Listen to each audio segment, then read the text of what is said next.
Salut, mesdames et messieurs. Aujourd'hui, nous vous présentons un exercice très important sur la notion de cinématique, c'est-à-dire les coordonnées curvilignes. On va passer à la présentation de l'exercice.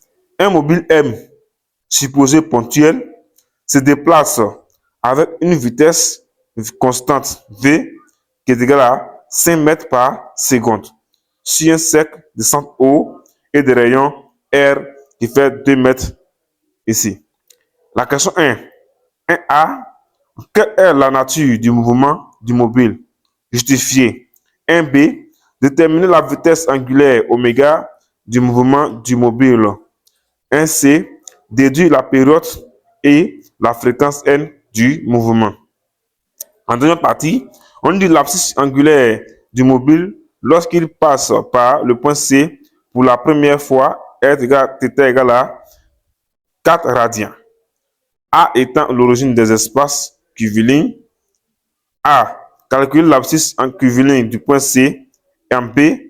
Quel est le temps mis par le mobile pour parcourir la longueur de l'arc AC. Et puis 3. Représenter le vecteur vitesse du mobile au point A et C sans se soucier d'une échelle. Donc, ça apprenant, après une présentation de l'exercice, on va passer maintenant à la résolution. La toute première question, on demande de donner la nature du mouvement du mobile. La nature du mouvement. D'après le test,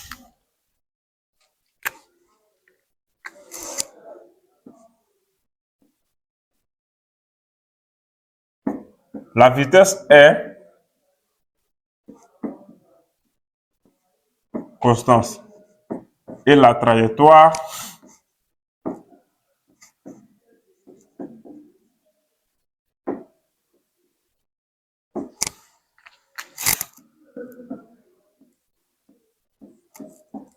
est un cercle. Donc, le mouvement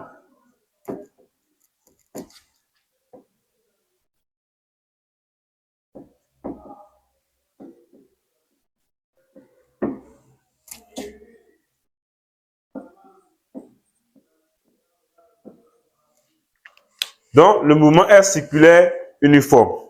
Circulaire pourquoi? Parce que la trajectoire est un cercle. Uniforme pourquoi? Parce que la vitesse est une constante. Alors, après avoir répondu à la première question, on va maintenant analyser la deuxième question. C'est-à-dire la question 1B. Ça, c'était la question 1 petit a, la question 1B. Dans la question 1B, il est question de déterminer la vitesse angulaire oméga. Vitesse angulaire oméga. Alors, comment nous allons répondre à cette question? Alors, qu'est-ce que nous savons? Nous savons très bien que, en coordonnées curvilignes, il existe une relation entre la vitesse linéaire et la vitesse angulaire par un coefficient de proportionnalité. Quelle est donc cette relation? Nous savons très bien que, on sait que la vitesse linéaire, notée V, est égale au rayon de coubille multiplié par la vitesse angulaire notée oméga.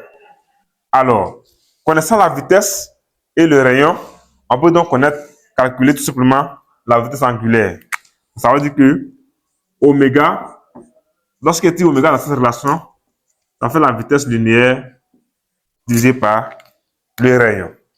Donc, j'encadre d'abord et je fais une application numérique. Application numérique. La vitesse angulaire. La vitesse, ça fait 5 mètres par seconde. Donc 5 sur le rang qui fait 2. Donc, comme valeur de la vitesse angulaire,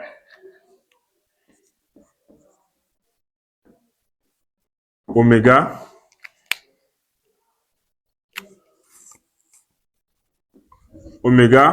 c'est égal à 2,5 radians par seconde, car c'est la vitesse angulaire. Donc, chers apprenants, nous allons tout simplement donc déterminer la période et la fréquence du mouvement de notre point M. Alors, c'est la question 1C. La période T et la fréquence N. Alors, après avoir déterminé la pulsation ou la vitesse angulaire oméga, on nous demande de déterminer la période T et la fréquence. Alors, comment nous allons répondre à cette question? Nous savons très bien qu'il existe une relation entre la période et la pulsation oméga. Quelle est donc cette relation? Alors, on sait depuis les classes antérieures que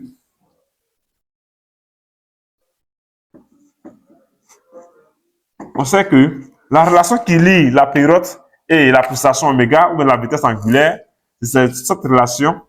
La période T est égale à 2pi divisé par la vitesse angulaire, qu'on nous appelons généralement la pulsation.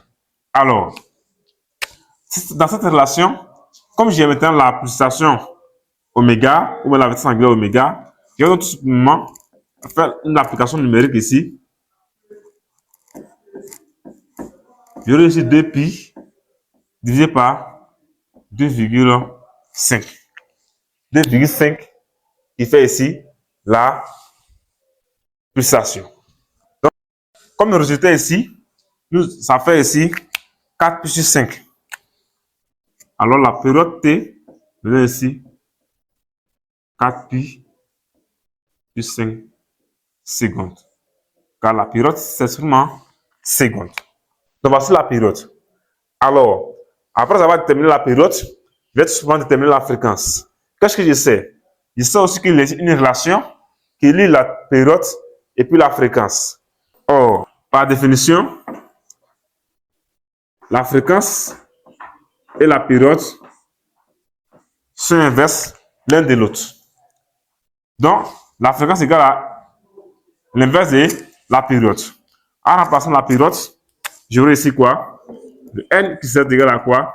Le 1 sur 4pi sur 5. Donc, lorsque j'arrange cette relation, ça fait ici 5 sur 4pi. Donc, la fréquence de l'oscillation est égale à 5 sur 4pi. Son unité, c'est en est. Donc, voici donc la fréquence de l'oscillation. Alors, après avoir répondu à la deuxième question, on va passer à la question 3. On dit que l'abscisse angulaire du mobile, lorsqu'il passe par le point C pour la première fois, est égale à 4 radians. Alors, le point A étant l'origine des abscisses curvilignes, on dit de calculer l'abscisse curviligne du point C dans la partie de A. Comme notation, l'abscisse curviligne, on note ça S tout simplement. C'est la raison que la longueur de l'arc. Donc, je vais déterminer l'abscisse curviligne du point C. Comment je vais faire?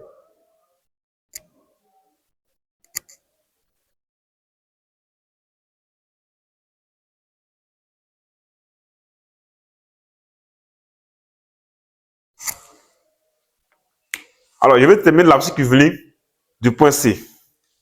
Alors, qu'est-ce que je sais? Je vais d'abord déterminer l'équation horaire. L'équation horaire de l'abscisse curviligne. Alors, par définition, je sais très bien que, par définition, l'abscisse curviligne S de T est égal à quoi? D'abord, S, tout simplement, égal au rayon multiplié par la valeur de l'angle en radian. Maintenant, ici, on nous a tout simplement dit que nous sommes dans un mouvement circulaire uniforme. C'est la même chose comme dans le cas des mouvements retenus uniformes. On va donc établir, dans le cas d'un mouvement retenu uniforme, qu'est-ce que nous avons dans le cas d'un mouvement retenu uniforme? Comme la position là-bas, on dit que dans le cas d'un mouvement retenu uniforme, l'équation de la position is de t n'est rien d'autre que V, la vitesse fois t, plus l'abscisse I0. Donc également aussi, la différence c'est que dans ce cas ici, nous sommes dans un mouvement circulaire uniforme. Donc le mot retenu ici est remplacé par circulaire. Donc quand il s'agit de mouvement circulaire, au lieu de X de t, on va tout simplement l'abscisse curviligne. Dans le cas d'un circulaire uniforme. Donc circulaire uniforme, au lieu de X de t, on prend l'abscisse curviligne S de t et on garde la vitesse. La vitesse à faire ici V de t et plus maintenant l'abscisse curviligne initiale qui fait ici S0. Donc à partir de là, qu'est-ce que nous pouvons faire encore? Nous savons très bien que c'est l'abscisse curviligne du point C que nous voulons déterminer. L'abscisse curviligne du point C. Alors comment nous allons répondre à cette question? On nous a dit que pour la toute première fois, lorsque le point M passe au point C, alors la valeur de l'angle θ est égale à 4 radians. Donc, à l'aide de cette relation, on va déterminer en fonction de l'abscisse angulaire. Donc, qu'est-ce qu'on sait? On sait que S égale à Rθ. Donc, ça veut dire tout simplement que dans cette relation, S de t va être égal à Rθ sur en fonction du temps t. Parce que ici, le rayon ici est une constante. Donc, l'abscisse curviligne ici va varier en fonction de l'abscisse angulaire. En venant à remplacer cette relation ici, vous aurez quoi? R θ de t. La vitesse et la vitesse aussi égale à quoi? Or, la vitesse égale à R oméga. Donc, je vais ici R oméga qui remplace par la vitesse multiplié par le temps t plus ici, ça c'est S qui est là. Donc, si je prends S à l'origine ici, tu prends S, on dit que le point A est l'origine des abscisses curvilignes. Donc, je prends ici SA égale à Rθ au point A. Donc, au lieu de S0 ici, je peux mettre SA. SA tout simplement. Donc, si je mets SA, j'aurai ici plus Rθ au point A initial. Donc, à partir de cette relation, en simplifiant le R de part d'autre de réalité, vous allez obtenir comme équation, nouvelle équation, θ de t est égal à oméga t plus θ au point initial A. Tout simplement. Maintenant, ici, pour ce faire ici, pour déterminer l'abscisse du point C, qu'est-ce que nous allons faire? On va d'abord déterminer son abscisse angulaire. Vous voyez? On dit à t égale à 0, lorsque le mobile passe pour la première fois au point C, θ prend la valeur 4 à un instant t quelconque. Donc, on va terminer le temps t lorsque θ égale à 4. Et à partir de cela, qu'est-ce qu'on sait? L'abscisse angulaire du point A étant l'origine des abscisses curvilignes. Donc, si A, à partir du point A ici, l'angle θ ici s'annule. Donc, ça veut souvent dire que θ de A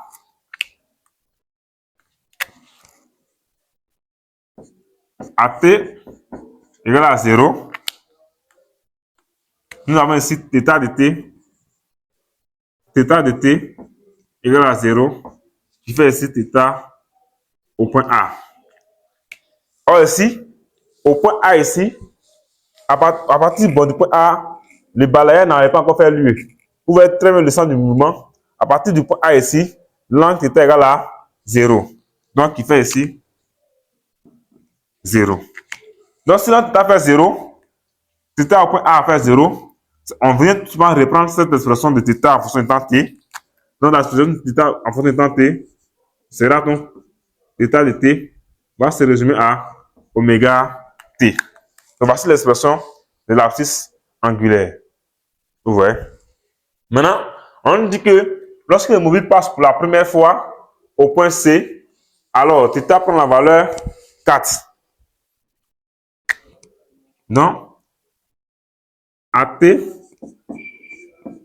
égale à temps au point C, alors θ de t au point C est égal à 4 radiens, selon les tests. Donc, à ce temps-là, je vais venir remplacer le temps ici par le temps au point C. Lorsque je remplace le temps au point C, ici, je vais ici θ de t au point C, ça va être égal à quoi? Oméga t au point C aussi également. Donc, à partir de là, lorsque je remplace θ sur celui-là, lorsque je le remplace par 4, je retrouve tout simplement donc quoi? Cela va impliquer que oméga tc égale à 4. Donc, il va tirer le temps au point C. En tirant le temps au point C, il va y avoir 4 divisé par oméga. Or, qu'est-ce qu'il sait? Il sait que oméga fait 2,5.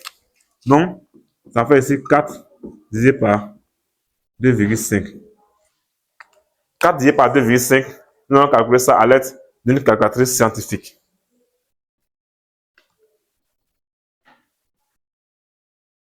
Après calcul, nous obtenons ici 1,6 comme le temps du passage du point M au point C. 1,6 secondes. Ça nous fait ici 1,6 secondes. Une fois que je connais maintenant le temps du passage du mobile M au point C, je peux tout simplement donner maintenant l'abscisse curviligne du point C. Alors, l'abscisse curviligne du point C, je connais le temps au point C. Donc, je peux donc venir maintenant tout simplement dans cette expression. Alors, on a ici S de t, c'est égal à quoi?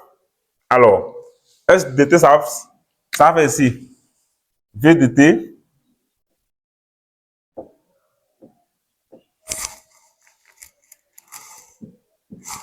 V de t plus, plus S0 que nous avons ici.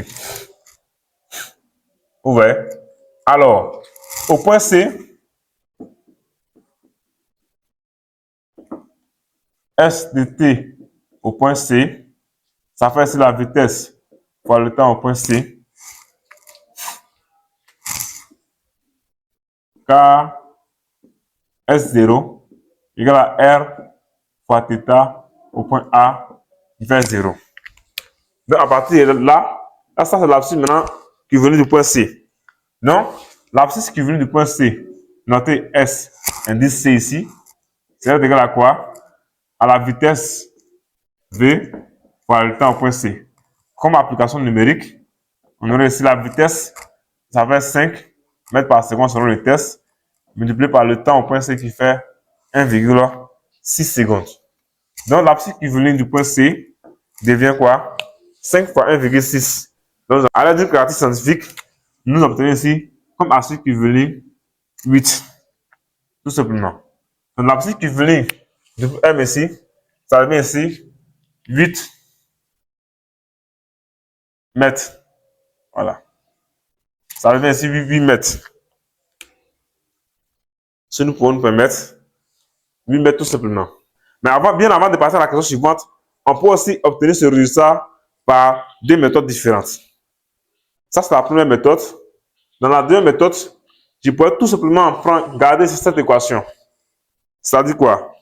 Je pourrais tout simplement garder cette équation qui est ici. C'est-à-dire, deuxième méthode. Je sais que S de t égale à quoi? À R θ de t. Donc, si je veux S au point C, je vais prendre tout simplement quoi? S de t au point C, c'est égal à R fois θ de t au point C. Or, qu'est-ce que nous savons?